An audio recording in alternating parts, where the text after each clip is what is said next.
ఏపీలో ఒక పెద్ద స్కామ్ బయటపడింది. ప్రభుత్వ పెద్దలు విశాఖపట్నాన్ని కారు చౌకగా ఏకంగా అమ్మకానికి పెట్టేస్తూ ఉన్నారు. ఒక టీసీఎస్ అనే సంస్థను ముందు పెట్టి వేల కోట్ల రూపాయల స్కామ్ కు తెరలేపారు. ఉర్సా అనే సంస్థకి 60 ఎకరాలు విశాఖపట్నంలో భూమి కేటాయించారు. ఈ కంపెనీకి సంబంధించి అనేక సంచలనమైన విషయాలు వెలుగులోనికి వస్తున్నాయి.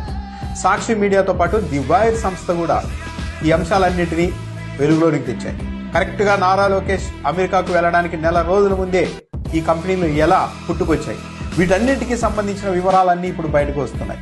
తొలుత ఈ ఉర్సా అనే సంస్థ అమెరికాలో 2024 సెప్టెంబర్ 27న ఏర్పాటైంది. అమెరికాలో ఇవన్నీ తెలుగుదేశం పార్టీ పెద్దల కనుసన్నల్లో ఏర్పడుతున్న షెల్ కంపెనీలు, డమ్మీ కంపెనీలు, వేల కోట్ల విలువైన భూమిని కొల్లగొట్టడానికి ఏర్పాటవుతున్న కంపెనీలు అని పెద్ద ఎత్తున ఆరోపణలు కూడా వస్తున్నాయి.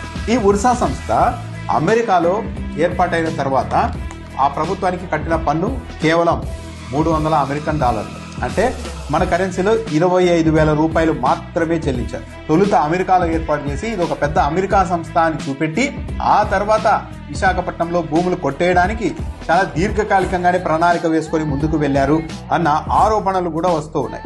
ఈ కంపెనీకి డైరెక్టర్లు స్థాపించిన వాళ్ళుగా చెప్తున్నారు. అమెరికాలో మామూలుగా ఒక ఐటీ కంపెనీ ఉద్యోగి ఒక ఆయన, వాళ్ళు ఏకంగా 10,000 కోట్ల రూపాయలు పెట్టుబడి పెట్టేసి విశాఖపట్నంలో వేల మందికి ఉద్యోగాలు ఇస్తామనగానే రాష్ట్ర ప్రభుత్వం 60 ఎకరాలు, అక్కడ ఎకరం 50 కోట్లు, అంటే మొత్తం 3,000 కోట్ల రూపాయల విలువైన భూమిని ఈ ఊరు పేరు లేని, కనీసం వెబ్సైట్ కూడా లేని ఈ వ్యక్తులకు అప్పగించేందుకు సిద్ధమైందంటే ఇంతకు మించిన దారుణం మరొకటి ఉంటుందా?